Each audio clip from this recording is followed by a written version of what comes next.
Hello बीआक aspirants. तो आज एक नया टॉपिक लेके आई हूँ। आज हम बात करेंगे उन बच्चों को फोकस में लेते हुए जिन्होंने अभी तक तैयारी अपने बीआक के एग्ज़ाम की या नाटा के एग्ज़ाम की शुरू नहीं की है। तो बीआक का जो फर्स्ट अटेम्प्ट है वो 1 महीना दूर रह गया है। तो दैट मीन्स कि वो 21 जनवरी और 30 जनवरी के बीच में होने वाला है। तो उसकी तैयारी अगर अभी तक आपने नहीं की है तो भी टेंशन लेने की ज़रूरत नहीं है, क्योंकि आज मैं बात करने वाली हूँ कुछ ऐसे टॉपिक्स के ऊपर जो फुल फ्लेजेडली जिनमें से क्वेश्चंस आने ही आने हैं आपको एग्जाम में, एंड कहीं ना कहीं फिर भी बेटर रिजल्ट की आप एक्सपेक्टेशन कर सकते हैं अगर आप इस वीडियो को एंड तक देखते हैं। तो सबसे पहले बात करेंगे एप्टीट्यूड पोर्शन की। तो एप्टीट्यूड पोर्शन में जो लॉजिकल एंड वर्बल रीजनिंग वाले क्वेश्चंस हैं वो सब तो आपने बहुत किए होंगे, एंड शायद 9th स्टैंडर्ड से ओलंपियाड की तैयारी के लिए जब आप पेपर की तैयारी करते थे तो तब से आप करते आ रहे हैं। तो आज उनके बारे में बात नहीं करूंगी। आज का हमारा टॉपिक है कि उसके अलावा और कौन से क्वेश्चंस आपको एग्जाम में आ सकते हैं। तो पेपर पेंसिल लीजिए और टॉपिक नंबर 1 नोट कीजिए, कलर थ्योरी। कलर थ्योरी को अच्छे से आपने पढ़ के जाना है, टर्शरी कलर्स तक के सब कलर्स को पढ़ के जाना है। और कुछ कलर स्कीम्स हैं जैसे एनालॉगस कलर्स हो गए, हमारे स्प्लिट कॉम्प्लीमेंट्री कलर्स हो गए, हमारे न्यूट्रल कलर्स हो गए, वार्म कलर, कूल कलर, मोनोक्रोमैटिक्स, इन सब के बारे में आपने अच्छे से पढ़ के जाना है। सेकंड टॉपिक हमारा आ जाता है elements and principles of design. ये ऐसा एक इम्पॉर्टेंट टॉपिक है जो कि आपके नाटा के अटेम्प्ट तक चलता रहेगा आपके साथ। आपको प्रिंसिपल्स ऑफ डिज़ाइन के ऊपर पिक्चर स्टडी आ सकती है। वो किसी पिक्चर को आपको एग्जाम में दे के पूछ सकते हैं कि सबसे ज़्यादा आपको कौन सा प्रिंसिपल ऑफ डिज़ाइन लग रहा है इसमें सॉल्व हुआ। आपको ड्राइंग के टाइम पे भी प्रिंसिपल्स ऑफ डिज़ाइन का ध्यान देना होगा, जिसके बारे में हम ड्राइंग पोर्शन जब डिस्कस करेंगे तब हम बात करेंगे। तो principles of design model making तक जाता है, जो कि आपका नाटा के एग्जाम में 3rd क्वेश्चन होता है। तो दैट मीन्स कि elements and principles of design कुछ 8-10 एलिमेंट्स हैं और 12-14 प्रिंसिपल ऑफ डिज़ाइन है। तो इनको अच्छे से आपने पढ़कर जाना है। तो हमारा 3rd टॉपिक है monuments of India as well as some very important international monuments. हम लोगों को बहुत सारे इस तरह के मॉन्यूमेंट्स हैं जो जैसे कि यूनेस्को वर्ल्ड हेरिटेज साइट के अंडर आ जाते हैं, 7 वंडर्स के अंडर आ जाते हैं। इसके अलावा इन सब इम्पॉर्टेंट मॉन्यूमेंट्स के आर्किटेक्ट्स के बारे में पढ़ना कि ये किसने बनवाया था। अब क्वेश्चन कैसे आ जाता है, नॉर्मली क्वेश्चन भी आपके पेपर में मैच द फॉलोइंग की फॉर्म में आ जाता है। एक तरफ बिल्डिंग्स दी होती हैं, एक तरफ आर्किटेक्ट्स लिखे हो सकते हैं, या एक तरफ बिल्डिंग्स दी होंगी, एक तरफ वो कहाँ पे है वो बिल्डिंग्स या मॉन्यूमेंट्स वो कहाँ पर हैं वो दिए हो सकते हैं। तो किसी भी फॉर्म में आपको मैच द फॉलोइंग में पूछ सकते हैं मॉन्यूमेंट्स वो कहाँ पर हैं वो, और उनके आर्किटेक्ट्स कौन है वो। तो ये एक टॉपिक आपको बहुत अच्छे से प्रिपेयर करना है, एंड सही तरीका इसको प्रिपेयर करने का कि 8-10 मॉन्यूमेंट्स के बारे में रोज पढ़ लो, सो दैट आपको आराम से लर्न हो जाए। नेक्स्ट डे जब नया पढ़ रहे हो तो आप पिछला रिवाइज कर लो।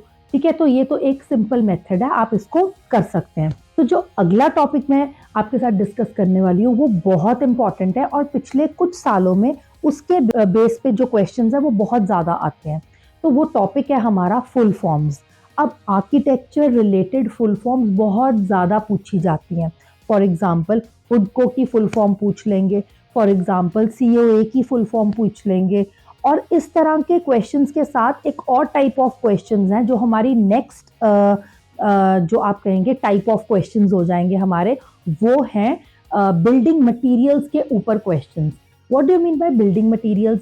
मतलब PCC क्या होती है, RCC क्या होती है, सिल क्या होता है, लिंटल क्या होता है, देन आपके रोड़ी को इंग्लिश में क्या बोलते हैं। अब ऑब्वियसली ये क्वेश्चन तो नहीं आएगा कि रोड़ी को इंग्लिश में क्या बोलते हैं, बट दे आस्क यू उसको जो भी इंग्लिश में बोलते हैं, या जो स्टोन की रोड़ी बनती है उसको जो भी इंग्लिश में या हमारी आर्किटेक्चरल वोकैबुलरी में बोलते हैं, तो वो आपको ऊपर उसकी फोटोग्राफ दी हो सकती है, and they can ask you कि बताइए इसको क्या कहते हैं या ये कौन सा बिल्डिंग मटेरियल है।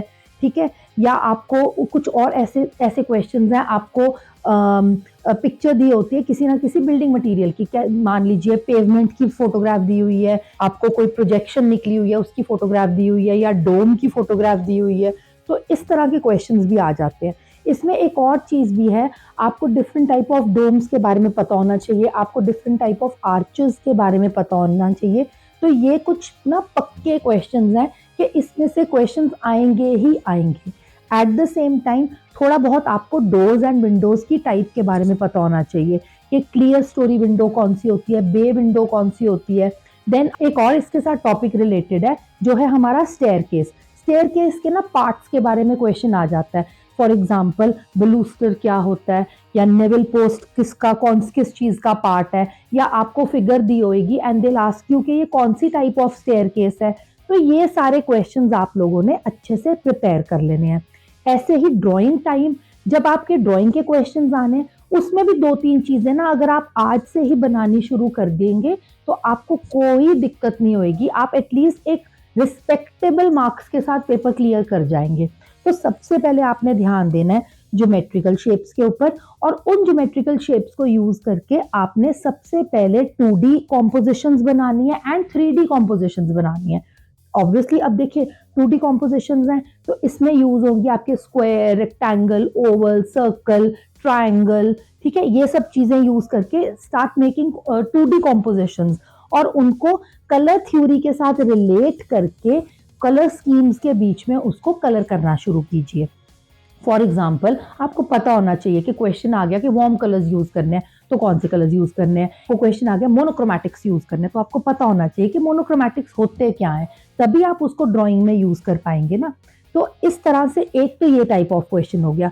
दूसरा क्वेश्चन आपका आ जाता है जब इन्हीं 2D फिगर्स को मैं आपको बोलूं कि 3D में बनाओ, तो 3D कॉम्पोजिशंस क्या होंगी।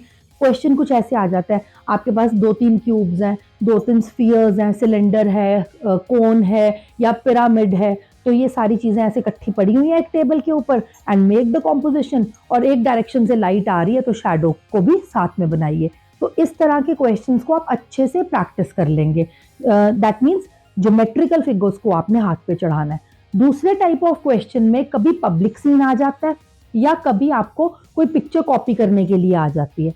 तो पिक्चर कॉपी कैसे करनी है उसके बारे में तो मैं नेक्स्ट वीडियो में बात करूंगी, क्योंकि वो इंडिविजुअली एक बहुत बड़ा टॉपिक है। इसके अलावा जो आपके पब्लिक सीन्स हैं उसके लिए आपने क्या करना है, आप ह्यूमन फिगर्स को प्रैक्टिस करना शुरू कीजिए।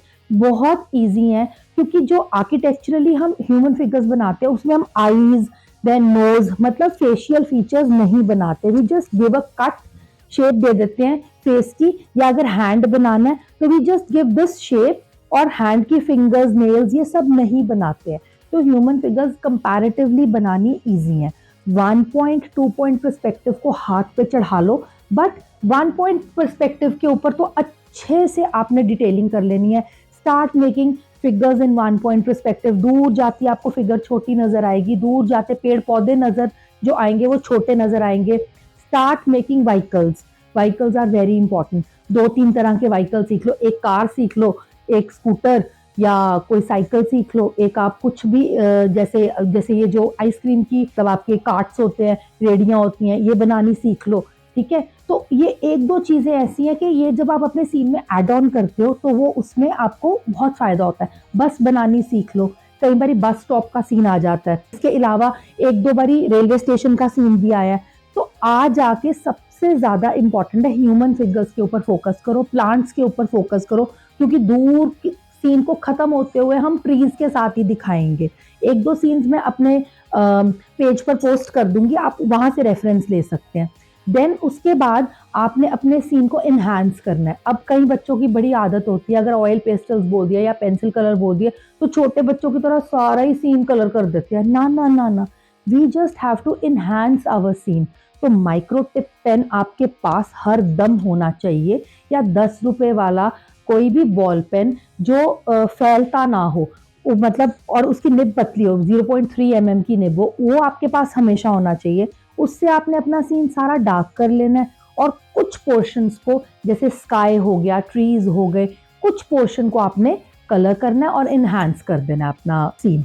तो आप अगर हर दिन अगर आप सोचें कि मैं हर दिन एक सीन बनाऊंगा, या हर दिन थोड़े से थ्रेटिकल, एक टॉपिक पकड़ लो थ्रेटिकल, उसके ऊपर थ्रेटिकल तैयारी कर लो, और एक कोई भी आप अपनी ड्राइंग का क्वेश्चन कर लो। अगर आप अब भी 30 डेज के लिए हर दिन कुछ ना कुछ टॉपिक क्लियर करते जाएंगे तो आप ये फील करेंगे कि बिल्कुल ज़ीरो की बजाय कुछ हद तक डिसेंटली आपका पेपर सॉल्व हो गया। इसके अलावा हमारे पास एक और आप लोगों के लिए चॉइस है कि आप लोग हमारा 30 डेज़ का जो कोर्स है 25 या 26 दिसंबर से स्टार्ट होगा ये कोर्स, और ये 25 या 26 जनवरी 2026 तक चलेगा। तो 1 मंथ के कोर्स में हम लोग थोड़ा सा, बिकॉज बहुत ज़्यादा डिटेल तो अब 1 महीने में क्या करेंगे, बट ये जो टॉपिक्स हैं इनके ऊपर मैं हर दिन एक छोटी छोटी वीडियो बनाऊंगी। आप उस वीडियो को, आप पेज को फॉलो कर सकते हैं, और पेज को फॉलो करने के साथ आप हर दिन उस एक टॉपिक को अच्छे से पढ़ सकते हैं।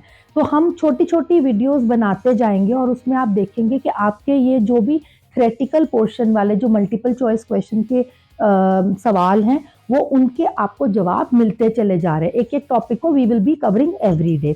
तो आप वेट नहीं कीजिए, आज से अपनी प्रेपरेशन स्टार्ट कीजिए और आज से ही जुड़ जाइए मेरे चैनल के साथ यूट्यूब के ऊपर एज वेल एज इंस्टाग्राम पे हमें फॉलो कर लीजिए, क्योंकि आने वाले 30 डेज में I am going to take each and every topic and do the detail of that topic, ठीक है। और छोटी सी क्लिप होगी, बहुत ज़्यादा आपको ये भी नहीं फील होगा कि 1 घंटा भर लग गया, तो ऐसा कुछ नहीं है, it will be small videos. तो अगर आपको पर्टिकुलरली कोई टॉपिक के बारे में सीखना है तो मेरे को कमेंट बॉक्स में लिख दीजिए, I will start with that topic first, ठीक है। तो नेक्स्ट वीडियो के लिए वेट कीजिएगा। Till then bye.